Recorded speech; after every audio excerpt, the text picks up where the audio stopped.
Mga kababayan, feeling ko may kulang sa pasabog ni Zaldico. Kasi, well, abangan natin, may part 3 pa naman. Hindi pa nga umihit yung pet natin, di ba? May part 2 na. Like the other day lang, 14, birthday pa yun ni Tambaloslos. Right? November 14, nagpasabog si Zaldico na ang utak sa korupsyon ay si Marcos Jr. And then kahapon, yung part 1 yon, 14. 15, kahapon, November 15, pinakita niyo yung mga proof, di ba, na may mga mali-maletang perang hinahakot ng kanyang tauhan, dinadala sa Forbes Park, sa South Forbes Park at North Forbes Park, bahay ni Tambaloslos at bahay ni Nangiwi. At may dinadala rin po sa Aguado Mansion at sa Malacanang na mga maleta. May mga petsa, kita nyo doon. At ang nakakaloka nga mga kababayan, may delivery ng maleta, ng limpak-limpak na pera. Pagpalagay mo, nasa 40 million ang laman ng isang maleta. May delivery nung March 11. Ano ba ang significance ng petsang March 11? Yun yung araw kung kailan kinidnap si PRRD. Ibig sabihin, mukhang ginamit yung pera ng taong bayan na dineliver ng mga tao ni Zaldico. And of course, kailangan nyo ng proof of evidence or proof, right, na na-deliver na yung pera. Kasi bakit nga ba nasa kanila ang pera, mga kababayan? Kasi nga, yung power of the purse ay nasa lower house or, yeah, nasa legislative department. Although pantay-pantay ang power niyan, executive ni Ngiwi, legislative ng mga senador at kongresista, at judiciary ng mga justices, although pantay yan, ang totoong pinaka-powerful pinakasikat lang ang executive kasi nandun yung presidente. Yan ang pinakasikat na branch ng gobyerno. Pero ang totoong pinaka-powerful ay of course itong legislative branch kasi nasa kanila yung pera.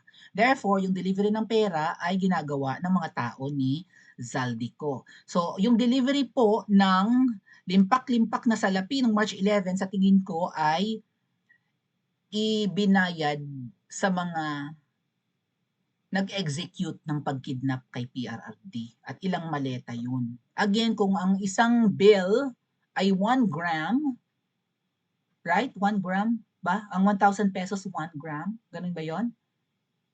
Ang 1 kilogram or 10 bundle ng lilibuhin ganito kakapal, 1,000,000 yon. So kung yung 1,000,000 mga kababayan ay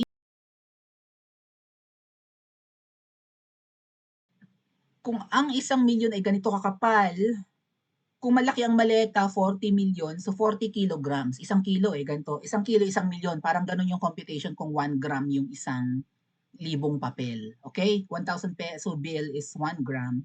So kung 1,000 grams, 1 million. So mga ganito kakapal yun. No? Ganito kakapal yung 100,000 na lilibuhin eh. So 10 ganyan. Okay? So 1,000,000, pagpalagay mo malaki yung maleta, 40 pirasong ganito kakapal. Okay? Or 400 pieces ng bundle of money. Kung ganito kakapal yung 100,000 na lilibuhin, okay? Kung ganito yung kakapal ng bundle, so 400 pieces nito, baka kasya sa malaking maleta. Alright? So, yun.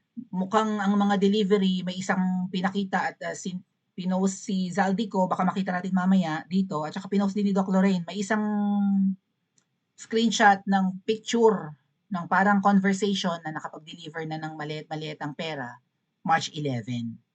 O, sino ngayon, ang tanong, sino ngayon ang tumanggap ng pera?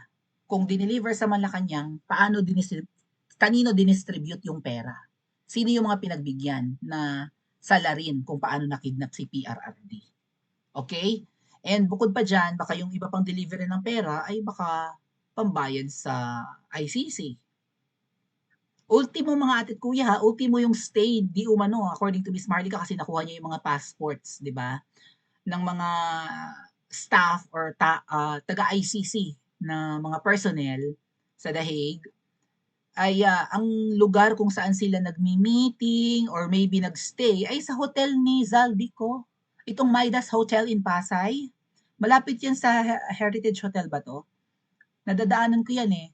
Nakakain kami dyan ni Attorney Nick, mga kababayan, sa Midas Hotel. Yung Midas Hotel ay dating pag-aari ni Jose Marichan or ng pamilya nila. Pero si Zaldico na yung may-ari. Doon tumitigil yung mga allegedly 3 taga-ICC nung iniimbestigan pa lang si Tatay Digong.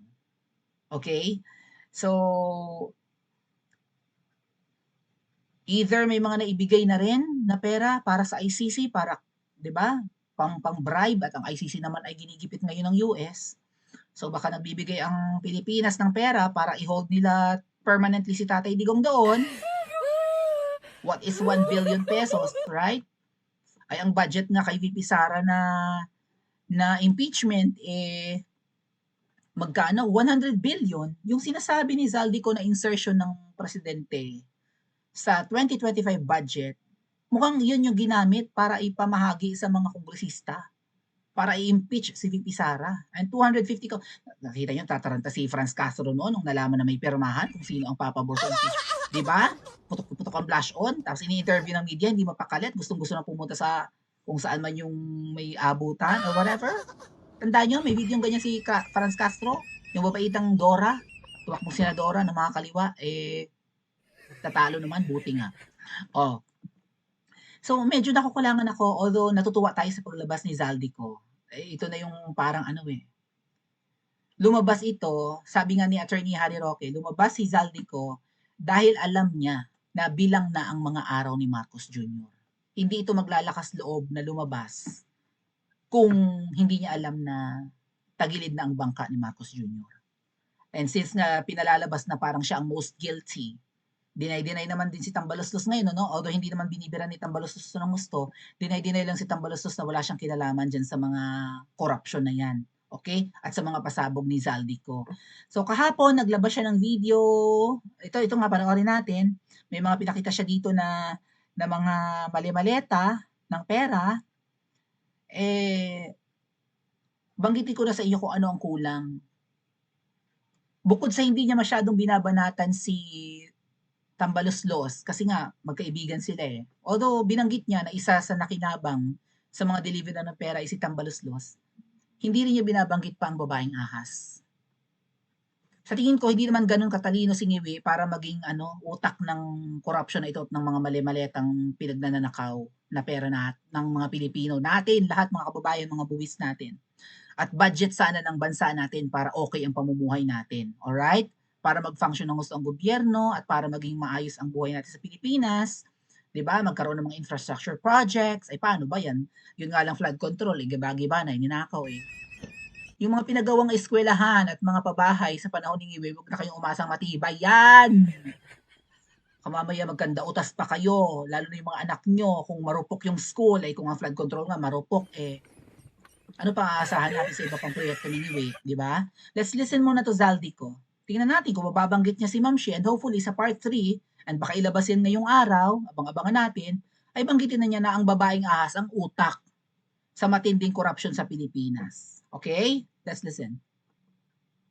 Ang nag-deliver papunta sa bahay nila Pangulong Bongbong Marcos at Speaker Martin Romualdez mag-insert or magpasok ng 100 billion worth of projects sa BICAM. Sana po ay hindi nila ako mapatay bago ko mailabas ang lahat. Ginawa ko lang ang utos sa akin, pero ngayon, handa na akong harapin ang lahat. Ginagamit ng administrasyon ang buong resources ng bansa para tumahimik ako. That he will shoot me if I will talk. Gagamitin ako bilang panakipbutas sa kanilang kampanya laban sa korupsyon. Hindi na ako mananahimik. Ilalabas ko ang lahat ng katotohanan.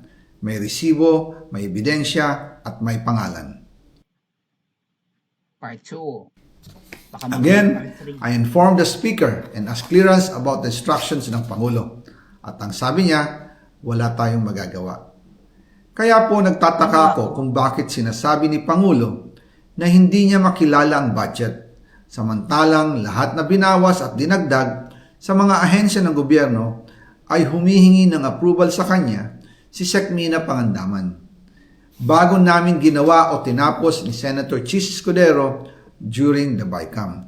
Sinabi pa ni Sec. Mina, everything is cleared with the President. Basta importante, pasok ang pondo na request ng Pangulo. The following day, sinabi ni Sec. Mina, approve na si Presidente BBM sa lahat na binawasan na ahensya. Masaya na ang Pangulo dahil naipasok ang gusto niyang 100 billion insertion. Wala pong perang napunta sa akin. Lahat po ng insertion na punta sa ating Pangulo Oh. at Speaker Martin Romualdez. Ako lang at ang aking mga tao, sila Paul Estrada, Mark Tiksay, at ang aking mga security ang nag-deliver papunta sa bahay nila Pangulong Bongbong Marcos at Speaker Martin Romualdez sa North Forbes Park, South Forbes Park hanggang sa Malacanang. Wow. Yung mga deliveries po ay merong record Ayun, March 11. ang aking mga tao. Totoo po yung Romualdez Tingnan sa nyo, North March Forbes 11, Park, March 11. South Forbes Park hanggang sa Malacanang. Yung mga deliveries po ay merong I think ito ay delivered on March 11, mga kababayan. Sandali makikita nyo yan dyan. Ayun March 11, mali-maletang pera ang dineliver. Hindi kaya ito ang para kay PRRD? hanggang sa Malacanang. Yung mga deliveries po ay March 11, araw na kinidnap si Tatay Digong. So, kung nag-deliver sila ng pera, at mukhang araw pa yan, tirik ang araw, maliwanag. 11 kinidnap, di ba, kinagabihan? So, mukhang on the spot ang bayaran. Ito ang datong, kailangan kidnap yan mamayang gabi. Ayun, naisakay ng aeroplano papuntang Dubai at diretsyong The Hague, si PRRD. Yung ginamit na aeroplano kay di ba? Kaya na para kidnapin si PRRD, allegedly, baka nga kay Zaldico. Yung pinang-kidnap. Oh, let's continue watching. merong record ang aking mga tao. Totoo po yung sinasabi ni Orly Gutesa na nag-deliver siya sa Forbes Park. Totoo din po ang sinasabi ni Orly Gutesa na nag-deliver siya sa Malacanang nung siya ay nasa Senado. Para mapatunayan ang mga litrato na deliveries ay ilalabas ko po together with this video. Dami. June. Screenshot to ng conversation Parang pinipicturan. O, ito na ang patunay O, ito na. Dami ating. Limpak-limpak ating. O. Walang hiya. Binababoy ang bansa natin. Dami. After po ng approval ng budget sa General Appropriations Act of 2025, nagtanong po ako sa DPWH kung magkano ang kailangan na ibigay sa Office of the President o ang SOP na bigayan. Ang sinagot sa akin ay 25%. Ang ibig sabihin nito, 25% ng 100 billion ang 25 SOP na kailangan 25 billion? ibigay kay BBM mismo. In total, 25 billion ang napunta kay Pangulong Bongbong Marcos. Kaya ngayon ay hinahamon ko si Ombudsman Remulla kung seryoso talaga siya sa mga sinasabi niya sa kanyang press release na idadamay niya pati si Martin Romualdez kung magbibigay ako ng ebidensya. Patunayan niya ngayon ang pronouncement niya. Imbestigahan niya ang Fraternity Brad at ang kanyang kaibigan na si Speaker Martin Romualdez kung talagang tutupad siya sa tungkulin niya. Imbestigahan din niya si President Bongbong Marcos. Sabi nga ni BBM nung SONA, let's do it right at mahiya naman kayo, hindi po ba? Nananawagan din po ako sa Senado na imbestigahan ang 100 billion insertion ni Presidente. Alam ko po na hindi gagawin ni Ombudsman Remulla ang hamon ko. Pero magaling ang Senado sa investigasyon at ako ay naniniwala na dahil sa kanila, lalabas ang katotohanan. Abangan daw ang part 3 mga kababayan. So, grabe. Nakakasukang mga demonyo. O, ayan, nananawagan si Zaldico. Senate, Philippine Senate, mangga! O. Soto, Lacson, mag-imbestiga kayo. Ayan yung mga proof na kailangan nyo. Screenshots ng mga conversation. I think sa sa Viber yung pag-uusap nila. Parang Viber mga tatkuya. Na nagko-communicate through Viber. Biro mo yun, mali-maleta. Ano't may mga ganyang picture? Bakit dahil maleta? Anong negosyo? Ano ang laman ng maleta? Damit? Ukay? Ganun ba yon? Oh, ayaw nilang imbitahan si Zaldico through Zoom, sabi, dahil hindi raw makakapanumpa. Eh bakit si Kumar? Si James Kumar na nag-iyak-iyak na naka-hospital robe, yung pala parang hotel robe lang ang suot. Yung Pidea Leaks, yung kay Agent Morales, 'di ba? Si Kumar umattend ng hearing ni Senator Bato, naka-Zoom lang video call lang. Ayaw nilang pumayag, gusto nilang pauwiin si Zaldico ng Pilipinas para ma-contempt siguro nila. Utas yan, si Zaldico pag umuwi. Zaldico, wag mo na, although binilaglag na rin naman niya dito si Tambaluslos. Congressman Zaldico, ilaglag mo na ang babaeng ahas. Kasi mga kababayan, ang tingin ko dito, hindi ito kaya ng utak at sipag ni Ngiwi itong ganito ka-engranding nakawan. Although nananalaytay na sa ugat nila yan at kilala naman ang angka nilang ganyan, I don't think na siya ang utak ng ganyan katinding korupsyon. I think it's the babaeng ahas.